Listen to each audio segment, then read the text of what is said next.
That's what bugs me the most.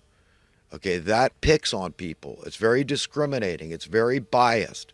It's very selective. Okay, and it doesn't pick on people that deserve to be picked on by being called unskilled workers or uneducated workers. Hey, if their job is imperative, it's imperative. Okay, we got a minimum wage, a federal minimum wage for a reason. But if they're not going to say, hey, look, we got a cost of living, that's what it's based on here. It's all simple math. We're going to include in that what they call the Consumer Price Index, the CPI. So this market basket of goods, of those essential human needs, for sure, you got to include those. It's only fair. If it's stuff you need to survive, to exist, you include those. So every year, if the Labor Department came out and calculated, said, hey, the cost of living went down. Guess what? Wages go down. Tough. It doesn't matter if as long as we're making progress, your money's worth more, the buying power goes up. You're still getting more prosperous. They don't lower wages so much that you're not making some progress here. See, people are willing for slow, steady progress. Okay, I mean, if I'm in a line for happiness, okay, I want one big long line. I don't want two separate lines, and I don't want to be in the front of either one of them. I live in a world where a whole lot of people, if the game is rigged, would still want to win it. They say, well, you know what, still, you get, I mean, I can understand the on its face prima facie logic, which is delusional logic, it's illogic, it's sick logic, because if it's not approved from your owner, that is to say God Almighty, then it's pseudo whatever you're getting, pseudo satisfaction from that prosperity. It's ill-gotten gain. It can't bring you happiness because God can't sanctify. He can't bless it. You see, this is the basis for scientific osmosis and understanding our inextricable interconnectivity. Human beings, I mean, we feel it. So if you're going to say it's okay that others suffer unnecessarily and die out in the cold, then who's to say you justify rationally? Who's to say you're not going to meet a God that tells you the same thing on Judgment Day? You understand? I'm a friend to everybody. I'm a friend to my freaking enemies. The biggest threat I am to anybody is to say, no, you belong in an ethics rehab, and yeah, I'll come and see you there. I'll play ethicist and friend and try to help you out of your funk. But I mean, there's some stuff people just got to be put away for a long. I mean, there's psycho murderers and all kinds of crazy crap going on. I mean, yeah, I understand. I understand that people believe in capital punishment for some. I get it. I mean, I believe in if it's spontaneous, but I don't believe in premeditated murder, and that's what first degree capital punishment is. It's first degree murder, the death penalty. So that's the biggest threat I am to these evildoers. So that's why I could be so bold and speak out so vociferously and forcefully about these things I strongly believe in, that we all need to adapt into our lives and embrace, the right thinking, the right perception, the right perspective, and it all comes from God. We need God. He gave you your brain. Take advantage of it. Say, God, please, if I'm wrong, if my opinion on anything is wrong, then give me the right one. And if I've been being ignorant because I know I'm hiding, I'm a kind of a coward, and I'm afraid of the truth the whole time because it's empowering. I know with that empowerment comes a lot of responsibility. We know these things intuitively. We've got a godly nature. We're made in the image and likeness of God. So it should come as no surprise to anyone that you've got great potential for thought. You're basically as smart as you choose to be. So by extension, you choose your IQ. You choose your IQ level. It doesn't matter at what speed you get there. Remember the story of the tortoise and the hare. It doesn't matter. It doesn't matter that one guy's smart from early age and it took another guy 100 years, as long as they get to the same destination. You understand? I mean, who's judging who? Who wants to be better than who? That's in their right mind. It's just nonsense. It's madness thinking. And there's our society, our culture is pervasive with that kind of thinking. Okay, it's just everywhere. We how can we? It's I get it. I understand why we don't know up from down anymore. We've been trained thusly. We're to be discombobulated because you get disempowerment. When you're confused, when you're ignorant, you're disempowered. They don't want the masses. They don't want the commoners. They don't want the plebs empowered with the truth, the whole truth, and nothing but the truth. And that's what I'm trying to do here. Like love isn't love, they say, unless you're giving it away. Prove it. Love me, show me, embrace me like your own son. And power is the same way, empowerment. Okay, if I'm empowered, I got all this knowledge, I'm so smart. Oh God, you blessed me with this. I know, I'm somebody. Yeah, no, it doesn't mean anything. I'm no better. I don't want to be any better than anybody else. We're made in the image and likeness of God. We're God's children by extension, and by further extension, that makes us all like little gods with a small g. Big deal. Let's start. If we treated each other like that, wouldn't we have an entirely different reality? Civilization worldwide? Can we just do that one thing? Can we just prescribe to the laws that God gave us and say, I'm not religious, I reject that idea? I'm just saying this is instinct, intuitive, it's intelligence, it's logic. Okay, to accept, love God above all else. He gave you your existence, your everything good you've ever experienced. He's not responsible for anything bad. He gave you your senses. He showed you appreciation for cuteness. And the love, I mean, it's so beautiful and it's so pure and it's more powerful than anything in the universe. The power of love. People die for each other because of love all the time. They love humanity. God, that's it. That's a godly love. We've got that instinct. So we have great potential. We have to admit it and accept that responsibility. Like it's written in Scripture, we're created just a little lower than the angels. We got to go out there and fight the good fight, no matter how screwed up we are. And everybody's got issues. Okay, I've never met anybody that doesn't have issues. We've all got it because we're human, and by nature, by definition, we've got issues. We struggle with a carnal nature that's at constant battle with a spiritual nature. Spiritual man, our true essence, wants to soar with the eagles, wants nothing but pure joy, peace, contentment, happiness, and just blessings, and just spread goodwill toward all men, and all good all the time. Nothing's wrong. Everything's good. Okay, but the carnal man says, hey, got to beat you up a little here. Got to bring you down. Got to make you think little of yourself. Okay, and it's very good at that. And so there's constant battle that we all face. That's an organic thing. It's across the board. It's a struggle we all face. We need God in the mix. We need His amazing grace.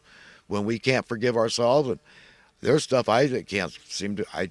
I try to believe that I've forgiven myself, but I really don't think I have.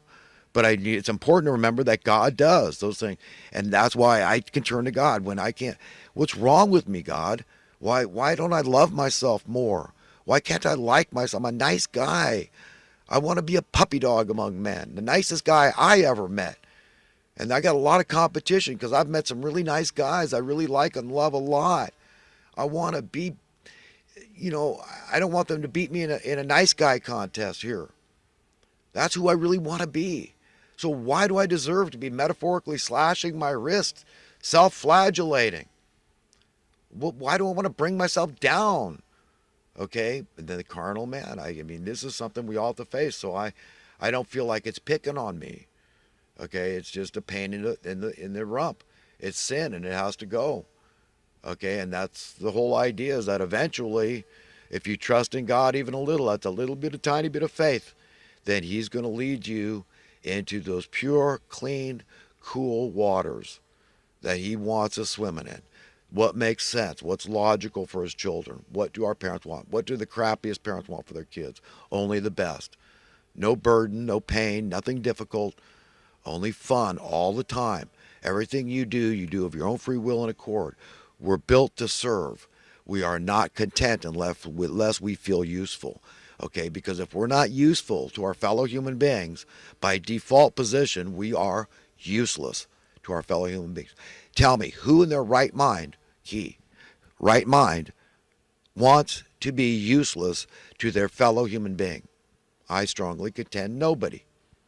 So, all I'm trying to do is speak logic to people and get through in childlike language that you can understand. And you can't refute it because it's scientifically based. All this stuff. I mean, God makes sense. He'll make sense out of the senseless. This world does not make sense. It's crazy, and it'll drive you crazy. Like Friedrich Nietzsche said, that, when you're fighting these monsters, that's what we're up against here. If you're a good human being, you're righteous, and you just want the best for everybody, live and let live, goodwill toward men, you know, the things I want for myself and my family, I want for you and your family. Bless everybody, and that's your godly instinct. That's all you're doing. You're being a good child of God. You want the best, but you've got to understand what a departure. The world that you're saying you want, this ideal, perfect world, the heaven, when you pray the Lord's prayer, can it have money? We need to ask some fundamental, basic questions, and then step back and say, "Wow, I can barely imagine a world without money, a society, a civilization without money, because we're so imbued with this madness, this belief that we need this thing." Okay, we can have prosperity, we can have stuff coming out the wazoo, uh, having nothing to do with any form of money at all. And that's what I want people to be ready for the world of tomorrow. Cultivate that idea in your heart and mind. We can't do this. I can't do it on my own. I'm just like everybody else. I'm stuck on this ship of fools careening to destruction. But we have to accept it and look forward to that destruction at God's hand. And He has the perfect way of destroying it. He's going to separate the wicked from the righteous. That's what's perfect. No parent in the world could think of a better way to do business. Okay, but you can't keep God between a rock and a hard spot forever. At some point, He's got to stop coming off like a paper tiger to all those who are trusting in Him, and He's going to put His foot down, and He's going to protect them. And that's how He's going to do it. He's not going to let the righteous be bullied around by these mean people forever. And for these mean people, heaven would be hell. So what's God supposed to do? What's only reasonable and fair? Okay, because if it would be hell to these people, if they couldn't get an advantage or one up, have a privilege over others in that realm, they don't want to be there. So money is you understand, it is the root of not some of the evil, all the evil. Somehow it drives even our sin, all these vices, all these forms of escapism we engage in. I could go on all day about those things, right? You understand what I'm saying here? Okay? This is what's going on. Somehow it is at the bottom. It is the crux of all of our problems. It's a false competing God, like Jesus said, taught. You can't serve two masters. We got to get it. That's being born again in my mind. When you get it, you go, wow, I'm out of these muddy, bloody waters by these evil men. I'm over here now. I jumped ship. I'm born again. And it's your decision every day to stay off there. But I think once the light switch goes on in your mind and you're born again, it's like a baptism. Okay, spiritual baptism. God, you got the relationship going on and you pour your heart out to Him. He'll never fail you. He'll never let you down. He'll hold you. He'll sustain you. He'll carry you. He loves you more than all the people that love you combined. They can't touch, they can't hold a candle to it. And He understands you. He cares for you. And He's got the power to save your life. Eternal salvation. So it's not just about this temporary, ephemeral existence, this fleeting flash in the pan, mortal life we have. No, it's about where we're going from here. Be ready to be found worthy and deserving of inheriting a better world. A world without any form of money. No way to get an advantage over anybody else. And nobody there that wants to get an advantage over you. You understand? So there's all these people that they think I'm crazy, but they know deep down in their heart, if they listen to me, I'm making sense. Okay, God makes sense. That's why we all have equal access to this stuff. You're as smart as you choose to be. Learn. I mean, wisdom, like King Solomon talked about. It's a big deal, man. This is it. And once you've jumped ship, I'm confident you're done, man. You're out of this world. Yeah, you're stuck physically on the ship of fools. Okay, and we can't just one by one. I surrender. I don't use money anymore. No, it can't work. We all know that. We got to work together. We could have worked together gradually. Again, this brings back the Labor Department. Okay, if every year they said, no, the cost of living didn't go down, it went up. Maybe it's a supply and demand issue. Well, we need to see. That's when we would have had the discussion, because employers would have been outraged. What do you mean by mandate of law, federal law? That's a big deal. You end up in federal prison if you break that law. I must pay these workers, my servants, my employees, more. So that's when the rubber would have met the road. You see how that would have acted as a check and balance? Oversight, accountability, and highly justified. You just point at the numbers. It's all simple math. You understand the consumer price index went up. So that's what it's based on. That's the justification. Get it? Yeah, okay. So don't blame the workers. You don't like paying them more, then you go to the source. You go to the causers of the inflation and see, can we get to the bottom of this? Can we turn this thing around? Because I don't want to pay my workers more. So everybody starts seeing their inextricable interconnectivity a lot sooner, and our osmotic connection. That's science. How what's good for me is literally good for you. My welfare is your welfare. Your welfare is my welfare. It's as simple as that. It's cut and dried, as clear as the light of day.